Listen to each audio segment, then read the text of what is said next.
আমার নবী দেখতে কেমন ছিলেন জানতে মনে চায় না? চাঁদের চেয়ে সুন্দর ছিলেন, ঠিক কিনা? আমরা হাদিসের আলোকে দেখার চেষ্টা করব আসলে তিনি কতটা সুন্দর ছিলেন। বিশ্বনবী ঈসা ইসলাম দেখতে অনেক সুঠাম একজন মানুষ ছিলেন, শক্তিশালী একজন পুরুষ ছিলেন, অসাধারণ একজন পার্সোনালিটি ছিলেন, ঠিক কিনা? উনি এত শক্তিশালী ছিলেন, বিশ্বনবী বলতেন আমার ডান হাতের ভেতরে আল্লাহ জান্নাতের 40 জনের শক্তি ঢুকিয়ে দিয়েছে। উনি মক্কার সবচেয়ে বড় কুস্তিগির রুকানাকে ধরে মাটিতে 3 বার আছাড় মেরেছেন। শক্তি বেশি না কম? সুবহানাল্লাহ পড়বেন না? বিশ্বনবীর এই বুকটা ছিল উঁচু, পেটটা ছিল চাপা। ওয়া কানা কাফফুহু আলিয়ানু মিনাদ দিবাজ। বিশ্বনবীর হাত, এই হাতের তালু রেশমের কাপড়ের চেয়ে বেশি সফট ছিল। Softer than silk, softer than silk, সিল্কের চাইতে বেশি সফট। সিল্কের কাপড় চিনেন না? জর্জেটের কাপড় ধরতে কোমল লাগে, মোলায়েম লাগে। বিশ্বনবীর হাতের তালু এর চাইতেও মোলায়েম। এই জন্যই মোলায়েম হাত যদি কেউ মুসাফা করার সুযোগ পাইতো, কেউ আর হাত ছাড়তে চাইতো না। আর বিশ্বনবীর অভ্যাস ছিলেন, বিশ্বনবী কারোর সাথে মুসাফা করলে যার সাথে মুসাফা করেছেন উনি হাত টেনে না নিলে বিশ্বনবী ওনার হাত টেনে নিতেন না। আল্লাহু আকবার পড়বেন না? কি অসাধারণ ব্যক্তিত্ব ছিল। হাতের তালু ছিল সফটার দেন সিল্ক। ওয়া কানা রাবাআতাম মিনাল কওম লাইসা বিত-তাবিল ওয়ালা বিল কাসীর। বিশ্বনবী দেখতে একজন মাঝারি গড়নের লোক ছিলেন, খুব লম্বাও না খুব খাটোও না। খুব বেশি লম্বাদেরকে ভাল লাগে? কথা বলেন। তাকাইতে গেলে টুপি পরে যাওয়ার সম্ভাবনা আছে। খুব খাটো যারা, এদেরকেও কিন্তু দেখতে অতটা ভাল লাগে না। বিশ্বনবী ছিলেন ব্যালেন্সড, মাঝারি ধরনের। লাইসা বিত-তাবিল ওয়ালা বিল কাসীর।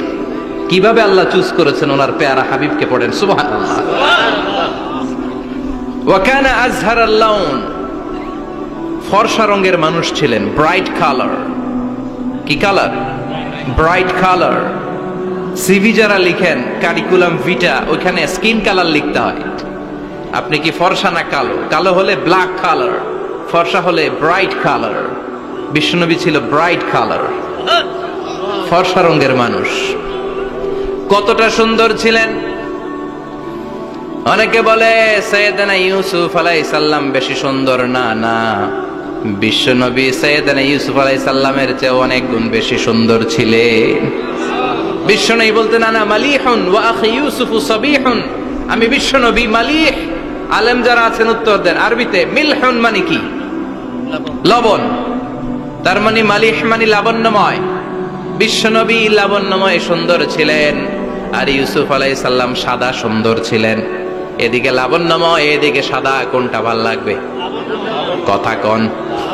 তার মানে বিশ্বনবীর গায়ের স্কিন ছিল ব্রাইট কালার, ফর্সা রঙের মানুষ ছিলেন, মাঝারি সাইজের মানুষ ছিলেন। ওয়া কুবিদা ওয়া লাইসা ফি রাসিহি ওয়া লিহিয়াতিহি 20 শাআরা বাইদা। ইন্তেকালের আগে দাড়ি আর চুল মিলে 20টা দাড়ি চুলের বেশি পাকে নাই। সুবহানাল্লাহ পড়বেন না? দাড়ি আর চুল মিলে মোট পাকছিল কয়টা? অনেকে বলে হুজুর স্বপ্নের ব্যাখ্যা দেন। কি স্বপ্ন দেখেছেন? তিনি বললেন আমি স্বপ্নে দেখেছি একজন লোক আল্লাহ রাসূলের কবর থেকে উঠে এসেছে। তাই নাকি? উনি জানতে চাচ্ছে যে এটা আল্লাহ রাসূল কিনা। আমি বললাম চেহারা কেমন দেখেছেন? বলে হুজুর আমি দেখলাম ধবধবে সাদা দাড়ি, ধবধবে সাদা চুল। তার মানে উনি কি আল্লাহ রাসূলকে দেখেছে? না, আল্লাহ রাসূলের ধবধবে সাদা চুল ছিল না, ধবধবে সাদা দাড়ি ছিল না। ইন্তেকালের আগে দাড়ি আর চুল মিলে পাকছিল কয়টা? কোম্পানিগঞ্জের ভাইয়েরা মনে থাকবে? দাড়ি আর চুল মিলে পেকেছিল কয়টা? কেমন করে পাকবে? উনি তো জাইতুনের তেল মালিশ করতেন। সুবহানাল্লাহ। বিশ্বনবী বলতেন নি'মা সিওয়াকিয়া জাইতুন। জাইতুনের ডালের মেসওয়াক কতই না চমৎকার মেসওয়াক। ফাইন্নাহা সিওয়াকি ওয়া সিওয়াকুল আমবিয়া মিন ক্বাবলি। কেননা জাইতুনের ডাল আমার মেসওয়াক, আর আমার আগে যত নবী দুনিয়া এসেছে সব নবীরা জাইতুনের ডাল দিয়ে মেসওয়াক করেছে। এই জাইতুনের তেল আপনার বাজারে পাবেন। অলিভ অয়েল বলে জিজ্ঞেস করলে দিয়ে দিবে। কি অয়েল? এটা দাড়িতে মাখলে দাড়ি পাকে না, দেরিতে পাকে, চামড়ায় লাগালে ম্যাসেজ করলে চামড়ার ভাঁজগুলো পড়বে না, আপনার স্কিন সুন্দর থাকবে। বিশ্বনবী এটা মাখতেন। এজন্য দাড়ি আর চুল তেমন একটা পাকে নাই, আওয়াজ করে পড়তে হবে আল্লাহু আকবার। তুলুশ শাআর ইলা শাহমাতাইল উযুন। এবার শুনি বিশ্বনবীর চুল কেমন ছিল। বিশ্বনবীর চুল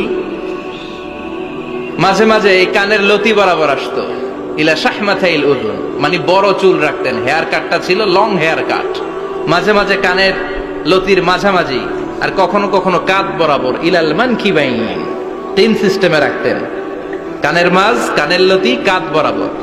ওয়া কানা ইফাররিকু বাইনা শা'রি, চুলের মাঝখানে বিশ্বনবী সিঁথি করতেন।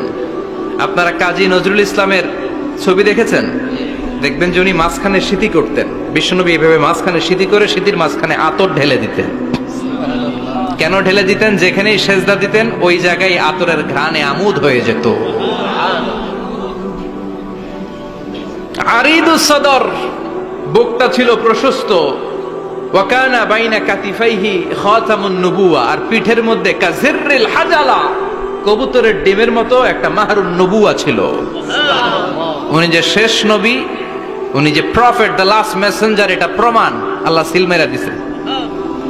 বাম দিকের কাঁধে, ডান দিকে না। কোন দিকে? সাহাবারা যারা এটা দেখেছেন তারা বলেছেন যে আমরা দেখেছি এর মধ্যে কিছু চুলও ছিল, একটু লালচে ছিল, একটু উঁচু ছিল। বিশ্বনবীর পিঠে বাম দিকে খাতামুন নবুওয়া ছিল, মাহরে নবুওয়া। কোন বর্ণনা এসেছে উনি এই মাহরে নবুওয়া দিয়ে পিছন দিকে দেখতেন। বিশ্বনবী যখন নামাজ পড়তেন উনি বলতেন ইস্তাকিমু ওয়া'তাদিলু ইয়ারহামুকুমুল্লাহ, কাতার সোজা করো, ফাঁকা জায়গা বন্ধ করে দাও, কারণ আমি সামনে যেমনি দেখি পেছনেও তেমনি দেখি। অনেকে বলেন বিশ্বনবী পেছনে দেখতেন এই মাহরে নবুয়তের জায়গাটা দিয়ে। এটা ছিল বিশ্বনবীর behind CC camera, behind close circuit camera. আল্লাহু আকবার। বিশ্বনবী ছাড়া কোন নবীর পিঠে এরকম মাহরে নবুয়া ছিল নাকি? কথা বলেন। এজন্য ওই নবীরে গালি দিলে সহ্য হয়? কথা বলেন, সহ্য হয়? আবিয়াদুল ইবতাইন, বগল ছিল শুভ্র সাদা। আমাদের বগল কি সাদা? দুর্গন্ধ, কুৎসিত, কালো, তাই না? বিশ্বনবীরটা কালো? কথা কন। শুভ্র সাদা। আমরা দোয়া করি এভাবে। বিশ্বনবী মাঝে মাঝে দোয়া করতে করতে বৃষ্টির জন্য যখন দোয়া চাইতেন, আরাফার ময়দানে যখন দোয়া চাইতেন, দোয়া করতে করতে হাতটারে উপরের দিকে করতেন। সবাই এরকম হাত তোলেন, সবাই হাত তোলেন। বিশ্বনবী মাঝে মাঝে আবেগের চোটে এইখান থেকে হাতটা এই জায়গায় নিয়ে যেতেন। সুবহানাল্লাহ। বিশ্বনবী যখন হাত আবেগের চোটে উপরের দিকে উঠাতেন, বিশ্বনবীর বগল দেখা যেত। সাহাবারা বলতেন হাত্তা ইয়ারা বায়াদু ইবতাইহি, এই সুযোগে আমরা দেখতাম ওনার বগলটা ধবধবে সাদা, কোনো দাগ ছিল না। মুস্তাওয়াল জাবিন, প্রশস্ত ললাট ছিল। আসাম্মুল আনফ, খাড়া নাক ছিল। বিশ্বনবীর নাক কিন্তু বোচা ছিল না। এরকম চ্যাপটা নাকরে আপনারা কোম্পানিগঞ্জে কি বলেন? চাকমা? কি নাক? হ্যাঁ, বুসা। নাক বুসা বা বোচা। বিশ্বনবীর নাক এই চাকমা স্টাইলে নাক ছিল না, খাড়া ছিল, খাড়া নাক ছিল। সুবহানাল্লাহ পড়ে। মুফাল্লিজুল আসনান, দাঁতগুলো ছিল পরিপাটি। বিশ্বনবীর দাঁতের দিকে তাকালে, বিশ্বনবীর হাসির দিকে তাকালে মনে হতো হাসিতে যেন মুক্তা ঝরে।